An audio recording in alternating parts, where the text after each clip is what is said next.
శ్రీ దత్తాత్రేయ స్వామివారి జయంతి సందర్భంగా శ్రీ సాయి భరద్వాజ బృందం వారిచే ఈరోజు సాయి దర్బార్ అద్దాల మండపంలో 108 మంది దంపతులు వచ్చే అనగాష్టమి స్వామి వ్రతాన్ని నిర్వహిస్తున్నారు. ఈ కార్యక్రమాన్ని మనం కూడా వీక్షిద్దామండి. స్వామి చెప్పండి, ఈరోజు ప్రత్యేకత గురించి, దత్తాత్రేయ స్వామి జయంతి గురించి, ఈ వ్రతం గురించి. జై గురుదత్త. ఈ రోజున దత్త జయంతి ఎంతో విశిష్టమైంది. దత్తుడు అంటే శ్రీగురుడు, శ్రీగురుడు గురువు. గురువు ఎవరు? విష్ణు శివ వాళ్ళ కలయికే, బ్రహ్మ విష్ణు మహేశ్వరుల కలయికే గురువు. ఆ గురువు దత్తాత్రేయ వారికి జయంతి ఈరోజు. ఆ జయంతి సందర్భంగా మేము సాయి భరద్వాజ సత్సంగం వారు మరియు ఈ అద్దాల సాయి మందిరం మేనేజ్మెంట్ మధు సాయి వారి వాళ్ళ యొక్క మిత్రబృందం వారి సహకారంతో ఈరోజు అనగాష్టమి వ్రతాన్ని ఇక్కడ 108 మంది దంపతులు, నిజంగా మేము 108 మంది అన్నాం, ఇంకా ఎక్కువగా వచ్చారు. ఎంతో అద్భుతంగా జరిగింది. ఈ అనగాష్టమి వ్రతము ఈ పౌర్ణమి రోజు, మాఘ పౌర్ణమి రోజు చేయడం ఎంతో విశిష్టత. ఎందుకంటే దత్తుడు అనుగ్రహించింది కార్తవీరార్జున్ని ఈరోజే. అటువంటి కార్తవీరార్జునుడికి ఎంతో విశిష్టమైనటువంటి ఈ అనగాష్టమి వ్రతాన్ని ఇక్కడ చేయించడం వల్ల ఈ భక్తులు ఎంతోమంది ఈ అనగాష్టమిలో వ్రతం పాల్గొనడం వల్ల వారికి సత్సంతానం కానీ, ఐశ్వర్యం కానీ, వారి భోగభాగ్యాలు కూడా కలుగుతాయి. అటువంటి అనగా వ్రతాన్ని సామూహికంగా మేము ఇక్కడ సాయి భరద్వాజ సత్సంగం తరపున ఇక్కడ నిర్వహించడం జరిగింది. ఎంతో వైభవంగా జరిగింది. ఈ వైభవానికి ఎంతోమంది భక్తులు విచ్చేశారు. పూజలో కూర్చుందని 108 మందులు అయితే దాన్ని తిలకించడానికి నిజంగా 300 మంది 500 మంది భక్తులు కూడా విచ్చేశారు. ఇది ఎంతో శుభ పరిణామం. ఈ దత్తసాయి ఈ మందిరము ఎంతో విశిష్ట కలిగినటువంటి మందిరం కాబట్టి ఈ మందిరంలో ఈ అనగా దత్త జయంతి రోజున అనగాష్టమి వ్రతం జరగడం కూడా ఎంతో మహిమాన్వితము. కాబట్టి ఈ వ్రతంలో పాల్గొన్న వాళ్ళకి, చూసిన వాళ్ళకి అందరికీ కూడా ఆ దత్తుడు అనుగ్రహం కలగాలని కోరుకుంటూ జై గురుదత్త. అయితే ప్రతి దగ్గర చూస్తూనే ఉంటాము, కానీ ఈ అనగాష్టమి వ్రతం మాత్రం ఈ సన్నిధిలోనే చూస్తున్నాం. అమ్మ, అనగాష్టమి వ్రతాన్ని ఎక్కువగా కూడా దత్త పరంపరలో చేస్తారు. ఎక్కువగా అసలు దీన్ని విశిష్టత మైసూరు ఉంది కదా, గణపతి సచ్చిదానంద ఆశ్రమం వారు, వాళ్ళు దీని యొక్క విశిష్టత గురించి తెలియజేశారు. ఎక్కువగా వాళ్ళు చేస్తుంటారు దత్త పరంపరలో. ఇది మనకి ఎందుకంటే ఆంధ్రప్రదేశ్లో దత్త పరంపర కొంచెం తక్కువగా ఉంది, మహారాష్ట్రలో ఉంది, మహారాష్ట్రలో ఎక్కువగా ఉంది. అక్కడ అనగాష్టమి వ్రతం వాళ్ళు ప్రతినిత్యము చేస్తారు. గాన్గాపూర్లో అయితే నిత్యము మనకి వెంకటేశ్వర స్వామికి నిత్య కళ్యాణం ఎలా జరుగుతుందో గాన్గాపూర్లో అనగాష్టమి వ్రతం రోజు జరుగుతుంది. అటువంటి దత్త జయంతి రోజున అనగాష్టమి వ్రతాన్ని ఈ భక్తుల చేత జరిపించడం జరిగింది. ఎంతో మహిమాన్వితమైనది. నిజంగా ఈ యొక్క అనగాష్టమి వ్రతాన్ని పాల్గొనడమే వాళ్ళ యొక్క అదృష్టం. నిజంగా బాలాజీనగర్ ప్రజలు చూసిన వాళ్ళకి కానీ, వింటున్న వాళ్ళకి కానీ అందరికి కూడా ఈ అనగాష్టమి వ్రతం ఫలితము అందరికీ పొందాలని మేము ముఖ్యంగా మా సాయి భరద్వాజ సత్సంగం లోక కళ్యాణం కోసమే అందరం బాగుండాలనే సంకల్పంతో చేసి ఈ కల్పం ఈ అద్దాల సాయి మందిరంలో ఈరోజు నిర్వహించడిగింది. కాబట్టి అందరూ ఆ దత్తుడి కృపకు పాత్రలు కావాలని కోరుకుంటూ మరొక్కసారి అనగాష్టమి వ్రతము నిర్వహించినటువంటి అందరికీ కూడా ఈ యొక్క మీడియా ద్వారా మేము కృతజ్ఞతలు తెలియజేసుకుంటున్నాం. నమస్కారాలు సమర్పయామి. అమ్మ, అందరూ కూడా ఇప్పుడు స్వామి చెప్పింది పలకండి. క్షమా ప్రార్థన. అందరూ అత్యంతలు పట్టుకోండి. మనోవాక్కాయ శపితు అఘమాత్మీయ వితరే ధృతం నూనం యాభ్యాం విమలమిహ దాంపత్య లసనం తయోః పాదద్వంద్వం మహిమ ముఖపుత్రాష్టక లసతే పరివారం వందే సతతం అనగాక్ష. అలా విశేషమైన వ్రతాల్లోకెల్లా ఎంతో భవిష్యోత్తర పురాణంలో చెప్పబడినటువంటి వ్రతం ఈ యొక్క వ్రతం. ఈ వ్రతం చేసినా చూసినా ఎవరైతే కనుక ఇందాక నుంచి చెప్పుకుంటున్నాం అనఘాదేవి సమేత అనఘస్వామి, ఏమయ్యా స్వామి చెప్పారు ఇందాక వేదగిరి ఫణికుమార్ శర్మ గారు, ఏమయ్యా అంటే మొత్తమా ఏమని చెప్పారయ్యా అంటే, అయ్యా ఇక్కడ అమ్మవారు ఎక్కువ కాదు, అయ్యవారు ఎక్కువ కాదు. అఘము అంటే పాపము అని అర్థం అన్నమాట. అనఘము అంటే పాపము పోగొట్టేవాడు, పాపము లేనటువంటి వాడు. మనం తెలిసి తెలియక ఎన్నో రకాలమైనటువంటి పాపాలు చేస్తూనే ఉంటాం, అవునా కాదా? అబద్ధం ఆడడం కానీ లేదా ఇంకొకటి ఏదైనా కొన్ని తెలిసి చేసే పాపాలైతే గనక కొన్ని తెలియక చేసేటువంటి పాపములు ఉంటాయి. ఈ పాపములన్నీ పోగొట్టేవాడు ఎవరయ్యా అంటే మన దత్తాత్రేయుడే. బ్రహ్మ విష్ణు మహేశ్వర స్వరూపుడు ఈయనమాట. ఇక్కడ ఎక్కడైనా సరే సమబుజ్జీలు ఉండాలంటారు. పెళ్ళిళ్ళలో మీరు చూస్తే కనుక పులి మేక అయ్యారంటే కనుక అమ్మాయి అబ్బాయి, స్వామి అమ్మాయి మేక అయింది, అబ్బాయి పులి అయ్యాడు, ఏం చేద్దామని అడుగుతారు. అవునా కదా, చాలామంది అడుగుతారా? అవునా, అంత అడుగుతాం. ఎందుకంటే అమ్మాయి కూడా ఆ స్థాయిలోనే ఉండాలి. మరి ఏం చేద్దామంటే మేము మా బోటి వాళ్ళు ఏం చేస్తామంటే పేరు మార్చండి అమ్మా, ఆ పేరుతో వచ్చే నక్షత్రంతో వచ్చినటువంటి నామధేయాన్ని పెట్టుకున్నట్లయితే కనుక ఆమె కూడా పులి అవుతుంది, లేకపోతే కనుక సింహం అవుతుంది, ఇద్దరు సమవుజ్జీలుగా ఉంటారు, సరిపోతారు అంటారు. కానీ ఎప్పుడు ఇద్దరు కూడా సమవుజ్జీలు ఉండకూడదు వివాహంలో. ఎందుకు తెలుసా? ఒకరు ఎక్కువ ఒకరు తక్కువ అని చెప్పని ఇద్దరు సాఫ్ట్వేర్ అయితే కనుక నేను 70,000 సంపాదిస్తున్నాను, నువ్వు 1,00,000 రూపాయలు సంపాదిస్తున్నావు, నువ్వు ఒక రూమ్కి అద్దె కడితే నేను ఒక రూమ్కి అద్దె కడుతున్నాను, నువ్వు ఫ్రిడ్జ్కి ఈఎంఐ కడితే కనుక నేను టీవీకి ఈఎంఐ కడుతున్నాను, ఎవరు తక్కువ కాదు అని చెప్పని కొట్టుకుంటూ ఉంటారు. ఇప్పుడు కూడా ఇద్దరు ఒక కాడికి, మా పెళ్ళిళ్ళలో కాడి పెడతారు, ఆ కాడిలో మంగళసూత్రం చక్కగా వేసి దాని మీద క్షీరంతో శుద్ధి చేస్తారు. కాడికి కట్టేటువంటి ఎద్దులను కూడా ఒకటి బాగా బలంగా ఉండేదాన్ని, కొంచెం బలం తక్కువ ఉన్నదాన్ని పెడతారన్నమాట. అవునా కదా? ఎందుకంటే ఒకటి త్వరగా లాక్కెళ్ళినా కాస్త నిదానపడి వస్తుంది ఇంకొకటి. కాబట్టి ఇద్దరు కూడా భార్యాభర్తలు అనే సమబుజ్జీలుగా ఉండాలి. కానీ కొన్నిట్లో మాత్రం స్త్రీ పురుషాదుల్లో వ్యత్యాసం ఉండాలి. కానీ ఇక్కడ మాత్రం అమ్మవారు అయ్యవారు ఎక్కడా తగ్గేది లేదు, ఎక్కడ కూడా తగ్గేది లేదు. నీవు అనఘా స్వామి అయితే కనుక అనఘదేవిని నేను, లక్ష్మీ స్వరూపమే ఆ యొక్క అమ్మవారు, విష్ణు స్వరూపమే ఆ యొక్క అయ్యవారు దత్తాత్రేయుడు. ఇక్కడ ఇద్దరికి కూడా అభేదం అనేటువంటిది లేనే లేదు. ఇద్దరు ఏకకాలాత్మకంగా ఉన్నటువంటి వాళ్ళే. ఎందుకంటే ఇందాక స్వామివారు చెప్పారు, వేదగే పరిశర్మ గారు, స్థితికారకుడు కావున ఆయన్ని మనం కొలుస్తూ ఉండాలి. బ్రహ్మదేవుడు పుట్టిస్తాడు, బ్రహ్మదేవుడు పుట్టిస్తాడు. మరి పుట్టిన తర్వాత ఆ పుట్టినటువంటి జీవితాన్ని ముందుకు తీసుకెళ్లాలంటే కనుక ఏదో ఒక విద్య వచ్చి ఉండాలి. అవునా కాదా? ఏ విద్య, వృత్తి ఏదో ఒకటి రావాలి. విద్య వృత్తి రావాలంటే విద్య రావాలి. ఆ విద్యనిచ్చేది ఎవరు? సరస్వతి అమ్మవారు. అవునా కాదా? చక్కగా వాక్కుంటేనే కదా విద్య రావడం. సరస్వతి లేకపోతే కనుక ఏది పనిచేయి. కావున ఆ అమ్మవారే, నాయన మా ఆయన పుట్టించాడు, నువ్వేమి వెనకాడవద్దు, నీ జీవితాన్ని ముందుకు తీసుకెళ్ళగేటువంటి వాక్శుద్ధిని బుద్ధిని నేను ఇస్తాను అని చెప్పి అమ్మవారు ఇస్తుంది, సరస్వతి అమ్మవారు. అలాగే మహాలక్ష్మి నారాయణుడు, ఆయన పుట్టించాడు, ఆయన పని అయిపోయింది, ఆమె వాక్కుని శుద్ధిని ఇచ్చింది, ఆమె పని అయిపోయింది. ఆ తర్వాత స్థితికారకుడు స్వామివారు విష్ణుమూర్తి. అయ్యా విష్ణుమూర్తి గారు అంటారట, ఏమనయ్యా అంటే ఈయన జీవితాన్ని పుట్టినప్పటి నుంచి వెళ్ళేంత వరకు ఈయన బాధ్యత, పుట్టినప్పటి నుంచి వెళ్ళేంత వరకు. మరి ఈ జీవితం అనేటువంటి సంసారం అనేటువంటి సాగరాన్ని ముందుకు వెళ్ళాలి వెళ్ళాలి వెళ్ళాలంటే కనుక పొద్దున్న లేచినప్పటి నుంచి ఏం కావాలి మగవాళ్ళకి? ఉదయాన్నే లేవంగానే ఏమడుగుతారు? ఏమడుగుతారమ్మా? కాఫీ అడుగుతారు. కాఫీ కావాలంటే, పాలు కావాలంటే, పాలు కావాలంటే డబ్బులు కావాలి ముందు.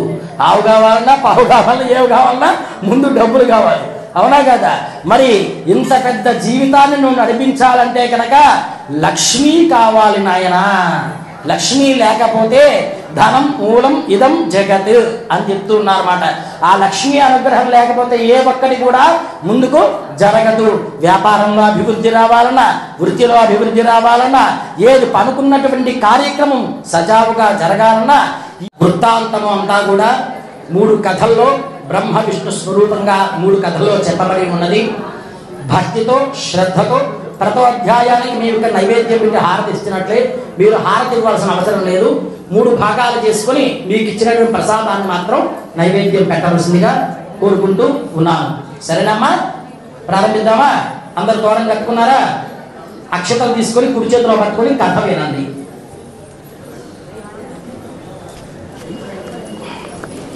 ఓం గురు బ్రహ్మా గురు విష్ణు గురుదేవో మహేశ్వర గురు సాక్షాత్ పరబ్రహ్మ తస్మై శ్రీ గురవే నమః.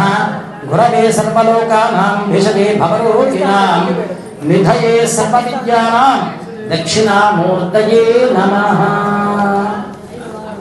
శ్రీ అనఘాదేవి సమేత అనఘస్వామినే నమః. ప్రార్థనపూర్వక నమస్కారాన్ని సమర్పయామి. ఒకానొక సమయంలో వేదధర్ముడు అనేటువంటి ఒక గురు పరంపరలో వచ్చినటువంటి ఒక వ్యక్తి ఉండేవారట, సాయి.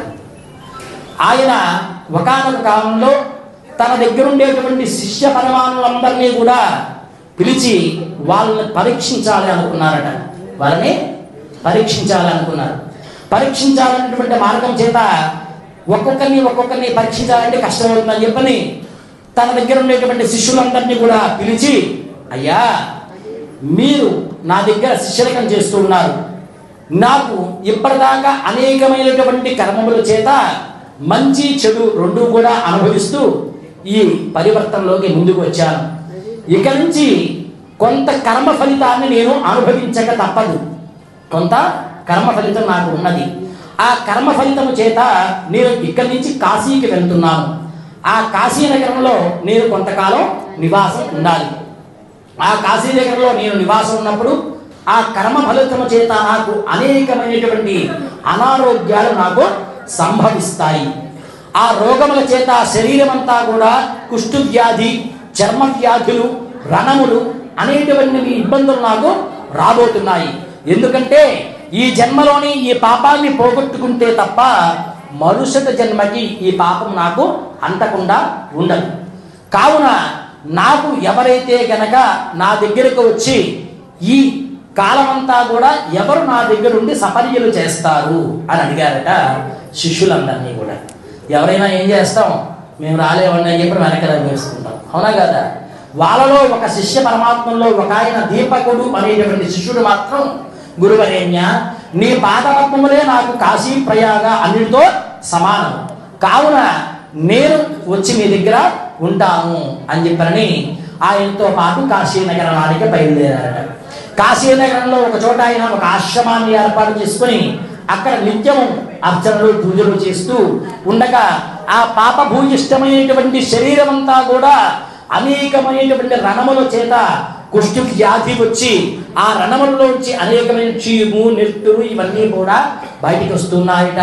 ఆయన దగ్గర నుంచి దుర్వాసనలు వస్తున్నాయట. కానీ ఇవన్నీ కూడా వస్తున్నప్పటికీ కూడా ఆ శిష్య పరమాత్మ వారు మాత్రం ఆయన దగ్గర నుంచి ఎటువంటి ఇబ్బంది చెందకుండా ఆయన శరీరం నిత్యము కూడా శుభ్రపరుస్తూ ఆ శరీరాన్ని శుద్ధి చేస్తూ ఆయనకి అనేకమైనటువంటి సపర్యలు చేశారట ఆ దీపకుడు. ఆ సపర్యలు చేస్తూ ఉన్నాడు. ఎంతో ఇబ్బంది పడుతున్నప్పటికీ కూడా ఆయనకు ఒకానొక సమయంలో శరీరం అనారోగ్యంతో ఉన్నప్పుడు కొన్ని ఇబ్బందులు, కొన్ని మాటలు కూడా జారుతూ ఉంటాం. సకాలంలో ఆకలి వేసినప్పుడు ఆయనకి అన్నం పెట్టకపోతే ఒక మాట అనేవారట, ఏమయ్యా సకాలంలో భిక్ష ఎత్తుకొని రాలేదు నా దగ్గరికి అని తిట్టేవారట. ఒరే నాయన నా ఒంటినంతా కూడా దుర్గంధం వస్తూ ఉంది, ఆ దుర్గంధం పోయేలాగా నా శరీరం నువ్వు తొడవలేదు అని ఒకసారి తిట్టేవారట. ఇలా చెప్పుకుంటూ పోతే అనేకమైన ఇబ్బందులు.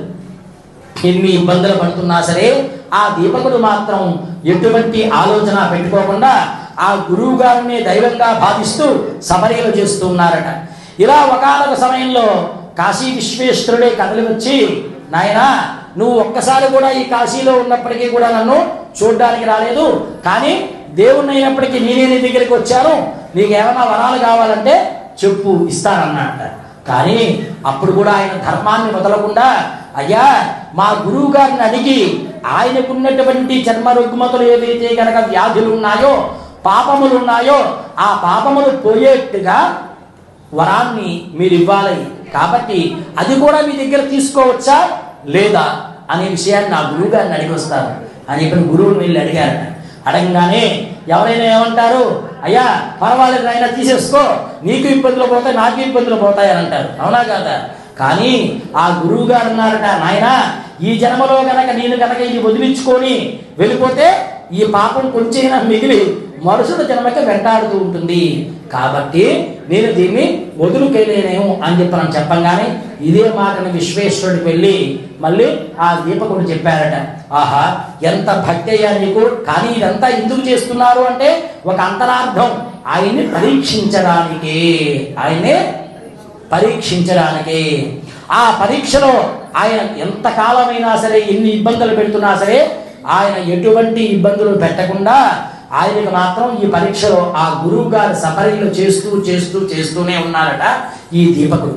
అలా ఉండగానే కొంతకాలానికి ఆ కాలయుక్తం చేత కాలగమనం చేత ఈ యొక్క బాధలన్నీ కూడా ఆయనకి తగ్గిపోయి అతనికి ఉన్నటువంటి పాపభూయిష్టమైనటువంటి ఫలితం అంతా కూడా మొత్తం పోగొట్టుకున్నాడట. ఆ పాపమంతా కూడా వదిలేసుకున్నాడు. చివరికి ఆ మహర్షి చెప్తున్నారట, దీపక, ఎంతో మంది శిష్యులున్నారు నా దగ్గర, కానీ ఇంతమంది శిష్యులున్నా సరే నువ్వు ఒక్కడ మాత్రమే నా దగ్గరికి వచ్చి ఇంతకాలం ఉండి ఎన్ని ఇబ్బందులు పడుతున్నా, నీకు ఇబ్బందులు పడుతున్నా, నువ్వు ఇబ్బందులు పడుతున్నా సరే నా దగ్గర ఉంచి నా ఒళ్ళు శుభ్రం చేసి నిత్యం కూడా నాకు సపరీలు చేసావయ్యా. నీకేదైనా వరం కావాలంటే కోరుకో. శివుడే సాక్షాత్తు వచ్చి వరం ఇస్తానన్నా సరే వద్దన్నావు కదా, కాబట్టి నువ్వే ఏదైనా వరం కావాలంటే నేను ఇస్తాను, కోరుకోవయ్యా అని చెప్పని అడిగారట.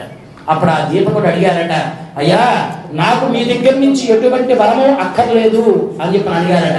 నాయన, ఏదో ఒక మనిషికి ఏదో ఒక విషయంలో ఏదో ఒక అవసరం వస్తుంది, లేదా ఏదో ఒక విషయం తెలుసుకోవాలనేటువంటి మనసులో ఆలోచన వస్తుంది, కాబట్టి ఏదో ఒకటి ఉంటుంది, దాన్ని ఏదైనా సరే ఎటువంటి మొహమాటం పడకుండా నువ్వు అడిగయ్యా అని చెప్పని అడిగారట. అప్పుడు ఆయన అడిగారట, అయ్యా పూర్వం ఒకానొకప్పుడు జంభాసురుడు అనేటువంటి రాక్షసుడు, ఈ రాక్షసుల వల్ల దేవతలందరూ కూడా ఇబ్బంది పడ్డారు. వాళ్ళందరూ కూడా యోగమాయ ద్వారా అనఘాదేవి సమేత అనఘ దత్తాత్రేయ స్వామి వారి అనుగ్రహం వల్ల ఆ జంభాసురుడు అనేటువంటి రాక్షసుడు నిర్మూలన చెందాడు. ఇదంతా కూడా ఎలా జరిగింది, ఆయన వృత్తాంతమంతా నాకు చెప్పవలసిందిగా కోరుకుంటున్నానయ్యా అని చెప్పిన దీపకుడు అడిగారట. ఆ మాటకి ఆయన చెప్తున్నారట, చాలా మంచి ప్రశ్న వేసావయ్యా, నువ్వు ఎలాగైతే నన్ను అడిగావో ఇదే వృత్తాంతానంతా కూడా ధర్మరాజు శ్రీకృష్ణ పరమాత్మను అడిగాడు. ఆయన శ్రీకృష్ణుడు ధర్మరాజుకు చెప్తున్నాడు, ఆ వృత్తాంతమంతా కూడా నీకు చెప్తాను విను అని చెప్పి చెప్తున్నాడు. 10వ అధ్యాయాన్ని ఏమనయ్యా అంటే, బ్రహ్మపుత్రుడు అయినటువంటి అత్రి అనసూయ దేవికి పుట్టినటువంటి వాడు ఈ యొక్క దత్తాత్రేయ స్వామి వారు. ఈ దత్తాత్రేయ స్వామి వారికి అమ్మవారు ఇందాక చెప్పినట్టుగా అఘము అంటే పాపము, అనఘము అంటే పాపము పోయేటివారు. ఏ అనఘాదేవి సమేత అనఘ స్వామి వారు దత్తాత్రేయ స్వామి వారు. ఈయన సకల శక్తులతో ఉన్నటువంటి బ్రహ్మ విష్ణు మహేశ్వర స్వరూపుడు. ఈయన చాలా కాలమున ఒకానొక సమయంలో జంభాసురుడు అనేటువంటి ఒక రాక్షసుడు తపస్సు చేసి మంచి తపస్సు వల్ల వరాలు పొందిన వాడై అమరావతి పైకే వెళ్ళి అమరావతిలో ఉన్నటువంటి ఇంద్రాది దేవతలందరినీ కూడా చాలా ఇబ్బంది పెడుతూ దేవదానుల మధ్య పాతాళం నుండి ఆకాశం దాకా ఉన్నటువంటి దేవతలందరినీ కూడా ఇబ్బంది పెడుతూ దానవులందరినీ కూడా తీసుకుని వెళ్ళి చాలా ఇబ్బంది పెడుతూ ఉన్నారట. దేవతలతో యుద్ధం చేస్తూ వాళ్ళ దగ్గర ఉన్నటువంటి అనేకమైనటువంటి ఇంద్రాది దేవతల దగ్గర ఉన్నటువంటి ఆయుధాలు, వాళ్ళు చేయాల్సిన పనులన్నీ కూడా ఈయనే చేస్తూ అందరినీ కూడా తీసేసుకుంటూ ఉన్నారట ఈ జంభాసురుడు అనేటువంటి రాక్షసుడు. ఈ రాక్షసుడు చేసినటువంటి పనులకు తట్టుకోలేక ఇంద్రాది దేవతలందరూ కూడా యుద్ధం చేయాలని చెప్పనని అనుకుని కూడా మళ్ళీ వాళ్ళు యుద్ధం చేస్తున్నా, ఎంత యుద్ధం చేసినా ఆయనకి పరాక్రమం వల్ల, అతని యొక్క తపస్సు వల్ల, అతను ఉన్నటువంటి వరముల వల్ల అతనికి అపజయం అనేటువంటిది లేకుండా పోయిందట. చివరికి ఏమి చేస్తాం తట్టుకోలేక హరుగో అని పరిగెత్తారట ఇంద్రాది దేవతలందరూ కూడా. అక్కడి నుంచి అనేకమైనటువంటి దేవతలందరూ కూడా బయలుదేరి ఇక్కడ ఉన్నటువంటి స్వామివారి ఆశ్రమంలో ఉన్నటువంటి అనఘాదేవి సమేత అనఘ స్వామి వారు, ఆయనకి 8 మంది పుత్రులు. ఇందాక చెప్పుకున్నాం, అనిమ లఘిమ మహిమ ప్రాప్తి సిద్ధ సిద్ధ కామకాయధ అనేటువంటి వాళ్ళు 8 మంది పుత్రులట. ఈ 8 మంది పుత్రులతో స్వామివారు చక్కగా మహావిష్ణు స్వరూపుడు కావున ఈ దేవతలందరూ కూడా బయలుదేరి, ఎందుకంటే విష్ణువే శిష్ట పరిపాలకం చేయాలన్నా, ఎందుకంటే ఆయన ఉన్న కాలంలో మీరు చూడండి ఏ దుష్టును సంహరించాలన్నా సరే విష్ణువే ఉండాలి.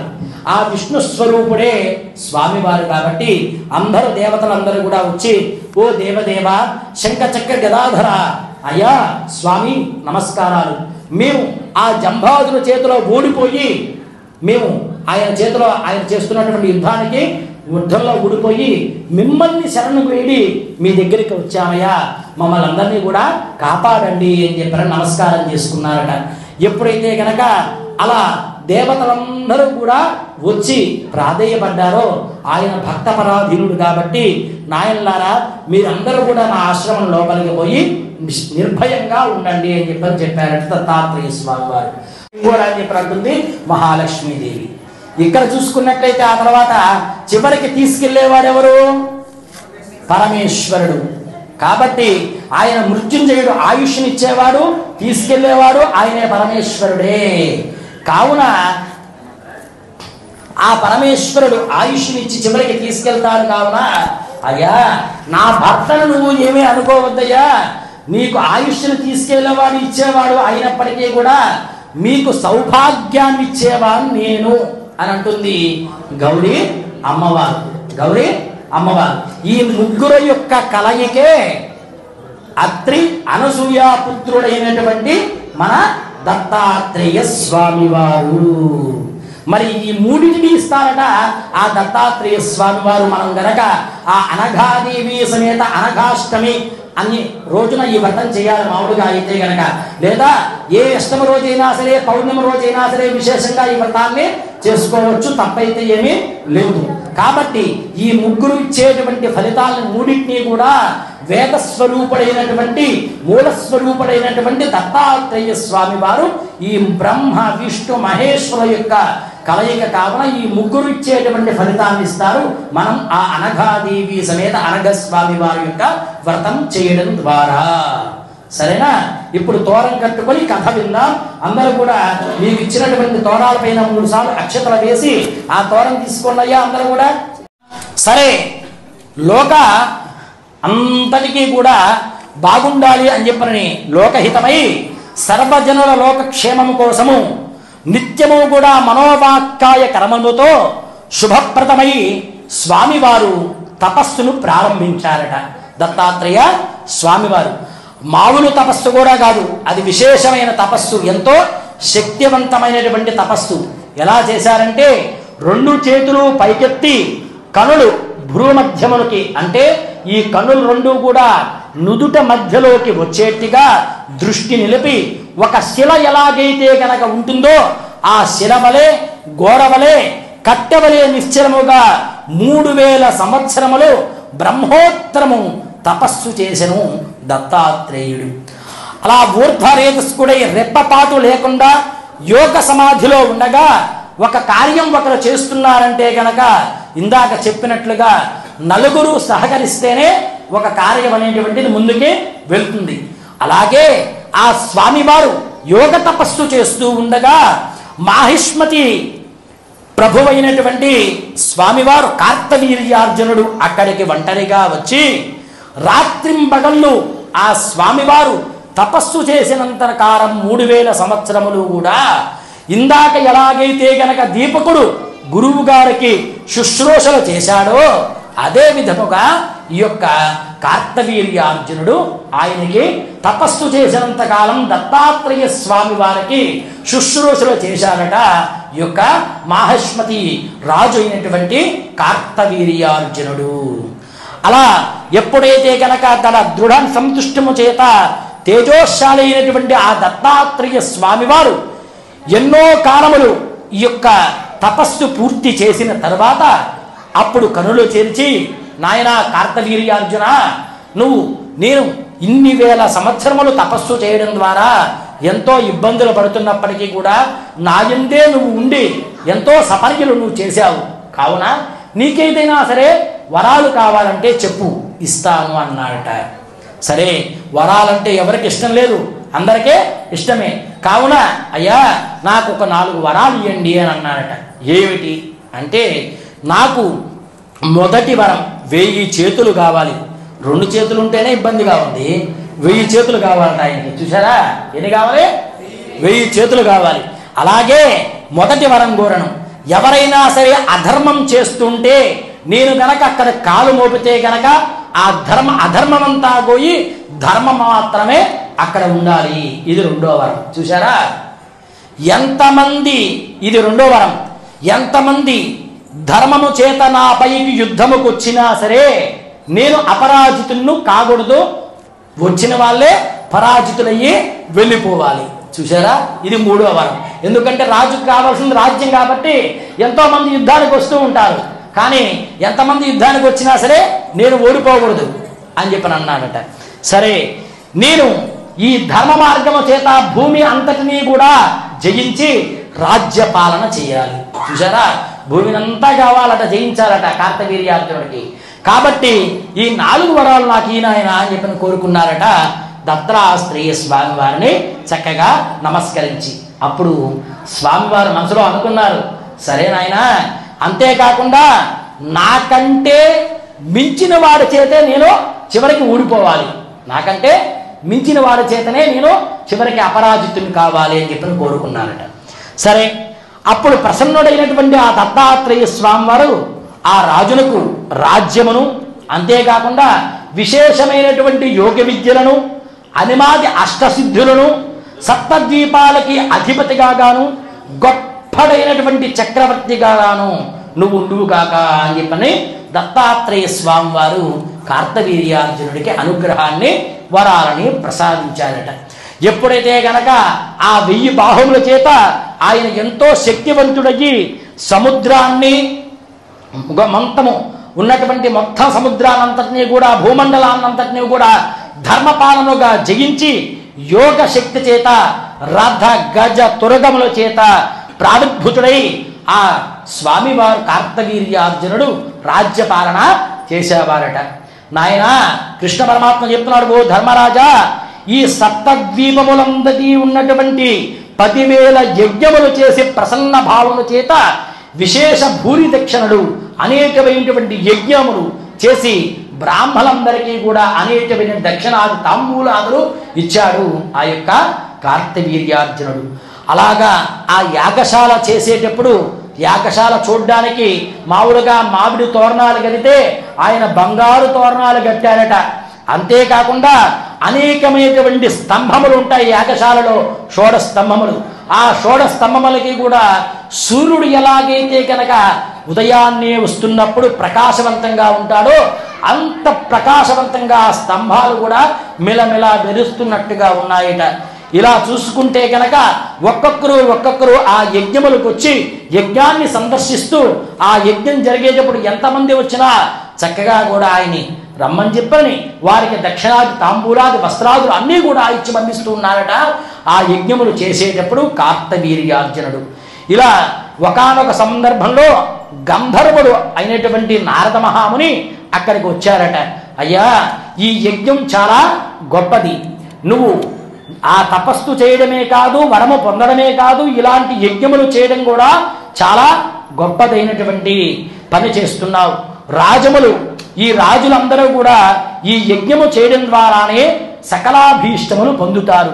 అంతేకాకుండా నువ్వు ఎంత గొప్పవాడివయ్యా అంటే ఈ నీతో సరిసమానమైనటువంటి వారు ఎవరు కూడా లేరు అని చెప్పనని, నీ రాజ్యములో ఎక్కడా కూడా దుఃఖము లేదు, ఈ రాజ్యములో ఎవరు కూడా ఆకలి చావులు లేవు, నీ రాజ్యములు కూడా ఒకటి ఉన్నది ఒకటి లేదు అనేటువంటి, లక్ష్మి లేదు అనేటువంటి మాట లేదు. ఈ విధంగా నీ రాజ్యమంతా కూడా ఎటువంటి శ్రమ లేకుండా అందరూ కూడా, ప్రజలందరూ కూడా నీ రాజ్యంలో ఉన్నట్టుగానే అందరూ ప్రజలు చక్కగా ఉండాలి అని చెప్పనని గంధర్వుడైనటువంటి నారద మహాముని తన రాజ్యాన్ని గురించి, తన యాగాన్ని గురించి చక్కగా పొడిగారట. అలాంటి మహిమాన్వితుడైనటువంటి ప్రజలను ధర్మ మార్గములో 40,000 సంవత్సరాలు పరిపాలించాలట ఈ యొక్క కార్తవీర్యార్జునుడు. ఒకటి కాదు, రెండు కాదు, 40,000 సంవత్సరాలు. ఒకానొక సమయంలో నర్మదా నది ప్రవహిస్తూ ఉంటే ఆ నది తన రాజ్యం వైపు రావాలని చెప్పని తన సహస్ర బాహువుల చేత ఆ నదిని అడ్డగించి ఒక్కసారిగా ఆ నదిని ప్రవాహం మార్చి తన రాజ్యం వైపు మళ్లించుకున్నారట ఈ యొక్క కార్తవీర్యార్జునుడు. ఇలా తన యోగ ధర్మము చేతనే, ఓ ధర్మరాజా, ఆయన చేసినటువంటి తపస్సు, ఆయన దత్తాత్రేయుడు ఇచ్చినటువంటి వరము చేత ఈ మహారాజు ఇన్ని వేల సంవత్సరాలు చక్కగా రాజ్యపాలన గావించాడు, ఇంత గొప్ప కీర్తిని పొందాడు అని చెప్పని శ్రీకృష్ణ పరమాత్మ ద్వితీయోధ్యాయం ధర్మరాజుకు చెప్పాడు. అతః ద్వితీయోధ్యాయ సమాప్తః. అనఘాదేవి అనఘస్వామి నమః. గంధం పుష్పం ధూపం దీపం నైవేద్యం. అంతే మాట చెప్పంగానే అంతలో రాక్షసులందరూ కూడా బయలుదేరి వచ్చారట. ఎందుకని? ఈ దేవతలందరూ ఎక్కడికో వెళ్ళిపోయారో వాళ్ళు పూర్తిగా సంహరిస్తే గాని నాకు తృప్తిగా ఉండదు అని చెప్పని జంభాసుతో కలుసుకుని రాక్షసులందరూ కూడా అక్కడికి వచ్చేస్తారట. అప్పుడు ఆ అమ్మవారు విలాసవతిగా చక్కగా తిరుగుతూ ఉండగా ఆమెను చూసి, అయ్యా ఈమెవరో స్త్రీ బాగున్నది, చూడడానికి అందంగా ఉన్నది, ముందుగా ఈమెనే తీసుకెళ్ళిపోదాం అని చెప్పని ఆమె పైకి వెళ్ళారట. ఎప్పుడైతే కనుక అలా అమ్మవారు, ఇందాక చెప్పారు అమ్మవారు అయ్యవారు వేరు కాదు, ఎప్పుడైతే ఆమె పైకి వెళ్ళారో ఒక్కసారిగా అమ్మవారు అయ్యవారు ఇద్దరిని కూడా ఐశ్వర్య లక్ష్మి కాబట్టి ఆమె ఆ యొక్క ఐశ్వర్య మదము చేత ఈ తప్పు చేస్తున్నాడని చెప్పని తన దివ్య దృష్టితో అందరినీ కూడా అలా ఒక్కసారి చూడంగానే వాళ్ళు నిశ్చేష్టులుగా శక్తి రహితులుగా అయిపోయారట. వచ్చినటువంటి రాక్షసులందరూ కూడా వాళ్ళ శక్తి ద్వారా ఎప్పుడైతే కనుక నిశ్చేష్టులైపోయారో దేవతలందరూ కూడా చాలా సంతోషపడి వాళ్ళ దగ్గర దత్తప్రభావ చేత తేజోహీనులుగా ఉన్నటువంటి ఆ రాక్షసులందరినీ కూడా ఈ దేవతలందరూ వెళ్ళి ఒక్కొక్కరు కూడా వాళ్ళ శిరచ్ఛేదనం చేశారట. వాళ్ళందరినీ కూడా సంహరించేశారట. ఎప్పుడైతే కనుక ఆ జంభాసురుతో వచ్చినటువంటి రాక్షసులందరినీ కూడా సంహరించారో వాళ్ళందరికీ కూడా వాళ్ళ యొక్క రాజ్యం వచ్చి వాళ్ళందరూ కూడా సజావుగా చాలా భక్తి శ్రద్ధలతో అనఘాదేవి సమేత అనఘస్వామి వారిని దత్తాత్రేయుని గురిచారట. అదహ ప్రథమోధ్యాయ సమాప్తః. దత్తదేవాయ నమః. అందరూ నమస్కారం చేసుకోండమ్మా. స్వామివారికి అక్షంతలు కలశం మీద వేసి ప్రథమోధ్యాయం నైవేద్యం పెట్టండి. ప్రథమ భాగం ఓం భూర్భువః గంధం పుష్పం ధూపం దీపం నైవేద్యం. కూర్చోండి. ఓం భూర్భువః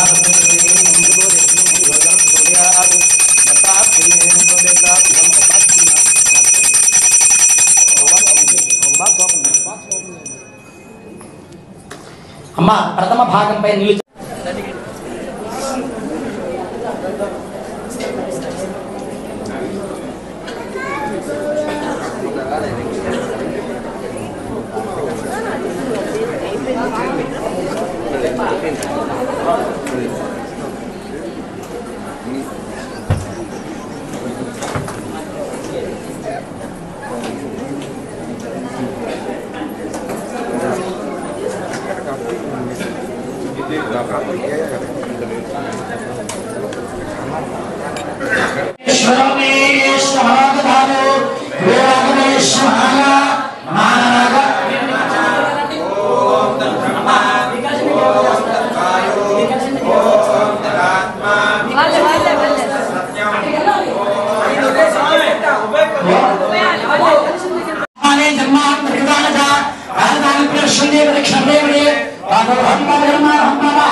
రక్ష రక్ష జనార్దన అనఘాదేవి అనఘస్వామి నమః.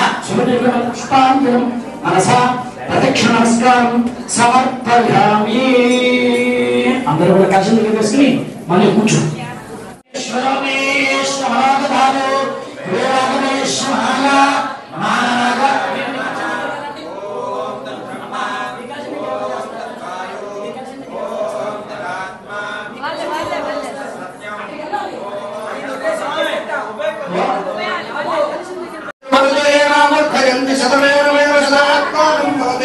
శతమనంతం భవతి శతమైశ్వర్యం భవతి శతపతి శతం దీర్ఘమాయు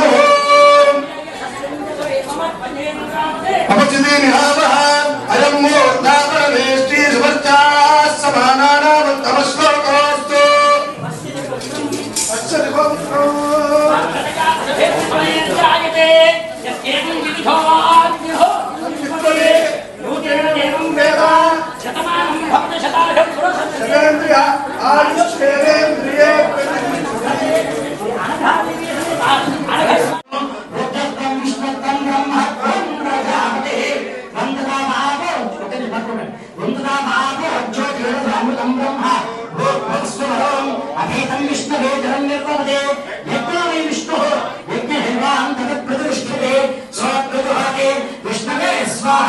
ప్రతిష్ఠాయ స్వాహా ప్రతిష్ఠాయై స్వాహేతి నారాయణాయ విద్మహే వాసుదేవాయ ధీమహి తన్నో విష్ణుః ప్రచోదయాత్ మహాదేవ్యై చ విద్మహే విష్ణుపత్న్యై చ ధీమహి తన్నో లక్ష్మీ ప్రచోదయాత్ యో వేదాలో శ్రీ అనగాష్టమి స్వామి వ్రతాన్ని చాలా చక్కగా వీక్షించారు కదా. మళ్ళీ మరో ప్రోగ్రాంలో మళ్ళీ కలుసుకుందాం. అంతవరకు చూస్తూనే ఉండండి మన HN9 టీవీ.